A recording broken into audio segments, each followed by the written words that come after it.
आज के इस लेसन में हम पार्ट्स ऑफ स्पीच के सेकंड टाइप्स, प्रोनाउंस के आइडेंटिफिकेशन और सारे टाइप्स के बारे में कंप्लीट डिस्कशन करेंगे। प्रोनाउंस वर्ड दो अलग वर्ड्स को मिलाकर बना है, जैसे प्रो और नाउंस। प्रो का मतलब किसी के बदले में यूज होना, और नाउंस का मतलब आपको पता ही होगा, किसी के भी नाम को नाउन कहते हैं। किसी के भी नाम जैसे कोई एक व्यक्ति का नाम, जैसे कुणाल, कोमल। कोई एक स्थान का नाम, जैसे दिल्ली। कोई एक चीज का नाम, जैसे पेन। कोई एक पशु का नाम, जैसे हाथी। और कोई एक क्वालिटी का नाम, जैसे गुड। तो इस प्रकार से प्रोनाउंस का मतलब ये हुआ कि जो शब्द नाउन के बदले में व्यवहार होता है, उसे प्रोनाउंस कहते हैं। जरा इन सेंटेंसेस को ध्यान से देखिए। Kunal is a student, he goes to school every day. दोनों सेंटेंसेस में वही कुणाल के बारे में बात हो रही है, लेकिन सेकंड सेंटेंस में कुणाल की नाम दोबारा ना लिख के कुणाल के लिए ही लिखा गया है, और ही वही कुणाल को समझाता है। इसलिए ही एक प्रोनाउन है जो कुणाल जैसा नाउन के बदले यूज हुआ है। उसी प्रकार कोमल के बदले शी, हरीश और हर्ष के बदले दे, दिल्ली के बदले दिस, पेन के बदले इट व्यवहार किया जाता है। तो इस प्रकार शब्द प्रोनाउंस होते हैं। Types of pronouns. प्रोनाउंस 8 प्रकार के होते हैं, जैसे personal pronouns, possessive pronouns, reflexive pronouns, demonstrative pronouns, indefinite pronouns, reciprocal pronouns, interrogative pronouns, और relative pronouns। पर्सनल प्रोनाउंस के मतलब उसके नेम से ही पता चलता है, जो सभी व्यक्ति और वस्तुओं के स्थान पे यूज होता है। और possessive pronouns पर्सनल प्रोनाउंस से बनाया गया है, जो किसी व्यक्ति और वस्तु के ऊपर अधिकार जाहिर करने के लिए यूज किया जाता है। जैसे she is my mother.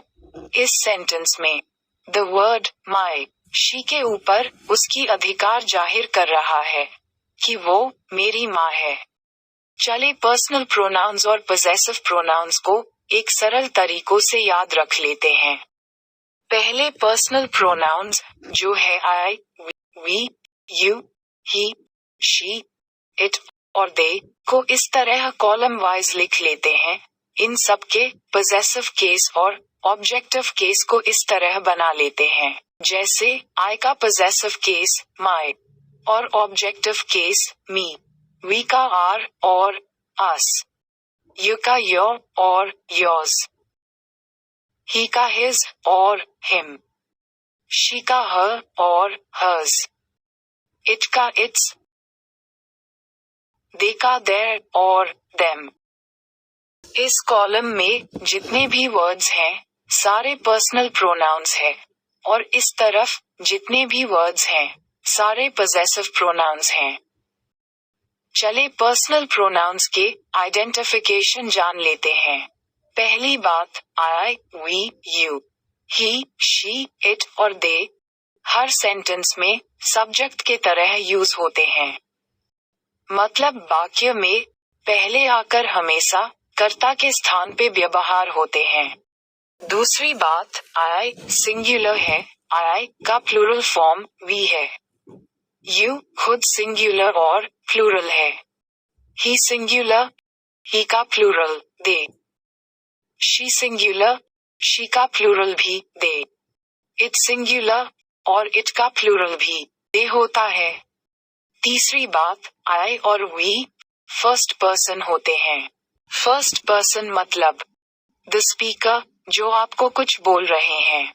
You second person मतलब द लिसनर जो आपको सुन रहे हैं। और he, she, it, they third person है। मतलब फर्स्ट पर्सन और सेकंड पर्सन मिलके जिसके बारे में बात करते हैं। और आई फर्स्ट पर्सन सिंगुलर है, we first person plural, you second person singular भी है और प्लूरल भी, he, she, it third person singular है और दे थर्ड पर्सन प्लूरल। और एक बात, सिर्फ personal pronouns I, we, you, he, she, it और दे याद रखने से आप उसमें से पोजेसिव प्रोनाउंस निकाल सकते हो। उसी प्रकार पोजेसिव प्रोनाउंस से आप रिफ्लेक्सिव प्रोनाउंस को भी बना सकते हो। यहाँ प्रोनाउंस को याद रखने के लिए कुछ रट्टा मारने की जरूरत नहीं। चले रिफ्लेक्सिव प्रोनाउंस बनाने की तरीके सीखते हैं। जितने भी पोजेसिव प्रोनाउंस हैं सबको अलग लिखेंगे, लेकिन इनमें से सिर्फ हिज और देयर के बदले उनके ऑब्जेक्टिव केस हिम और देम को लेंगे। अब सिंगुलर पोजेसिव प्रोनाउंस के साथ सेल्फ और प्लूरल पोजेसिव प्रोनाउंस के साथ सेल्व्स ऐड कर देंगे तो जितने भी वर्ड्स बनेंगे सारे रिफ्लेक्सिव प्रोनाउंस होंगे। जैसे माई के साथ सेल्फ माई सेल्फ, योर के साथ सेल्फ योर सेल्फ, हिम के साथ सेल्फ हिमसेल्फ, हर के साथ सेल्फ हर सेल्फ, इट के साथ सेल्फ इटसेल्फ, आ के साथ सेल्व्स आवर सेल्व्स, योर के साथ सेल्व्स योर सेल्व्स और देम के साथ सेल्व्स देमसेल्व्स। अब तक हमने टाइप्स ऑफ प्रोनाउंस में से पर्सनल प्रोनाउंस, पोजेसिव प्रोनाउंस और रिफ्लेक्सिव प्रोनाउंस के आइडेंटिफिकेशन और फॉर्मेशन बड़े आसान तरीकों से जान चुके हैं। चले डेमोन्स्ट्रेटिव प्रोनाउंस को पहचान लेते हैं। अगर हमें किसी पर्टिकुलर व्यक्ति या वस्तु को पॉइंट आउट करके उनके बारे में कुछ बात करनी हो तो हम वही पर्टिकुलर पर्सन और थिंग्स के लिए डेमोन्स्ट्रेटिव प्रोनाउंस का उपयोग करते हैं। डेमोन्स्ट्रेटिव प्रोनाउंस कुल मिलाकर 4 प्रकार के होते हैं, जैसे दिस, दैट, दीज और दोज। दिस खुद सिंगुलर है, दिस का प्लूरल होता है दीज, और दैट भी खुद सिंगुलर है, दैट का प्लूरल है दोज। अगर कोई एक व्यक्ति या वस्तु आपके पास में है तो उस व्यक्ति या वस्तु के बारे में इंगित करके कुछ बोलने के लिए हम दिस का उपयोग करते हैं। फॉर एग्जाम्पल, यहाँ मुझसे पास में एक किताब है, इसलिए हम दिस प्रोनाउन का उपयोग करेंगे जो होगा दिस इज अ बुक। अगर मेरे पास में बहुत सारे बुक्स हो, दीज का उपयोग होगा, जैसे दीज आर बुक्स। अगर कोई व्यक्ति या वस्तु दूर में एक ही हो तो दैट का उपयोग होता है। For example, that is a book. उसी प्रकार अगर दूर में बहुत सारे बुक्स हो तो दोज का उपयोग होता है। For example, those are books. Next, indefinite pronouns. Indefinite pronouns कोई भी पर्टिकुलर पर्सन और थिंग्स को रेफर नहीं करते हैं, बल्कि वही पर्सन और थिंग्स के लिए यूज होते हैं जो हमारे लिए अनिर्दिष्ट और अननोन होते हैं। For example, money is everything for him, मतलब पैसा उसके लिए सब कुछ है। इस सेंटेंस में सब कुछ यानी एवरीथिंग एक इंडेफिनिट प्रोनाउन है जो पैसा उस व्यक्ति के लिए क्या क्या है, कोई चीज है या कोई व्यक्ति है या कोई सुख शांति है, उन सब के लिए एक ही वर्ड एवरीथिंग यूज हुआ है, क्योंकि उसके लिए पैसा क्या क्या होता है वो कुछ डेफिनेट नहीं है, इसलिए यहाँ इंडेफिनिट प्रोनाउन यूज हुआ है। इंडेफिनिट प्रोनाउंस बहुत सारे होते हैं, जैसे anybody, everybody, nobody, somebody, anyone, everyone, no one, someone, anything, everything, nothing और समथिंग। इतने सारे इंडेफिनिट प्रोनाउंस को याद रखने के लिए रट्टा मारने की जरूरत नहीं, एक इजी ट्रिक से सारे याद रह जाएंगे। इसके लिए सिर्फ 2 बातें याद रखेंगे, एवरी, एनी, नो, सम और body one thing.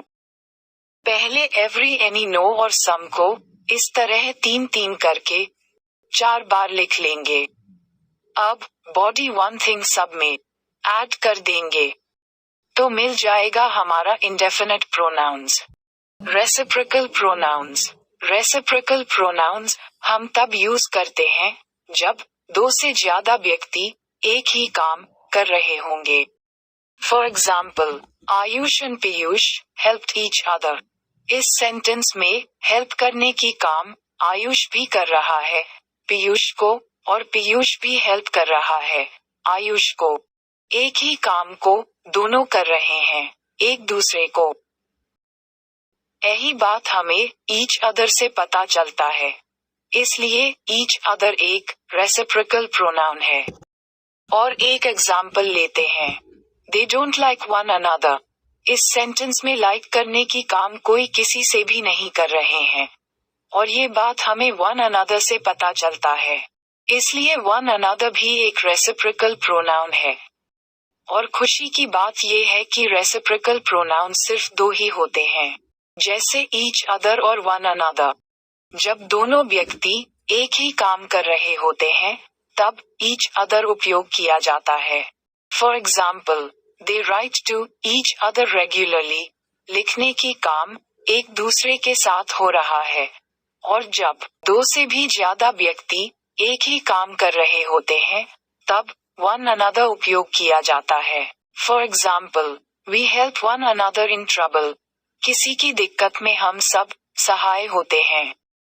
Types of pronouns के अब सिर्फ 2 प्रकार बाकी है, वो है इंटरोगेटिव प्रोनाउंस और रिलेटिव प्रोनाउंस। इंटरोगेटिव प्रोनाउंस और रिलेटिव प्रोनाउंस को पहचानना बहुत इजी है, क्योंकि इन दोनों में सिर्फ व्हाट और दैट का फर्क है।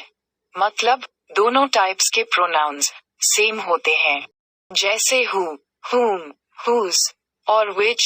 लेकिन इंटरोगेटिव प्रोनाउंस में और एक वर्ड जहां what रहता है, वहां रिलेटिव प्रोनाउंस में that रहता है।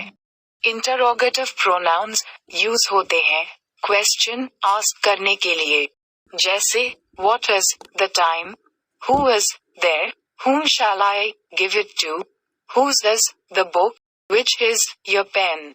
और रिलेटिव प्रोनाउंस नाउन्स और प्रोनाउंस को एक दूसरे के साथ रिलेट करने के लिए यूज होते हैं, जैसे the boy who won the prize is my friend. इस सेंटेंस में relative pronoun who the boy को रिलेट कर रहा है। The eggs which I bought yesterday are all rotten, which the eggs को रिलेट कर रहा है। The man whose leg is broken is my uncle, whose the man को relate कर रहा है। The building that stands near the pond is mine, that the building को relate कर रहा है। The man whom I saw yesterday is a magician, whom the man को relate कर रहा है। और एक बात, इंटरोगेटिव प्रोनाउंस और रिलेटिव प्रोनाउंस देखने में एक जैसा होते हैं, सिर्फ what और that को छोड़ के। इसलिए सेंटेंस में इनको पहचानने के लिए एक तरीका होता है।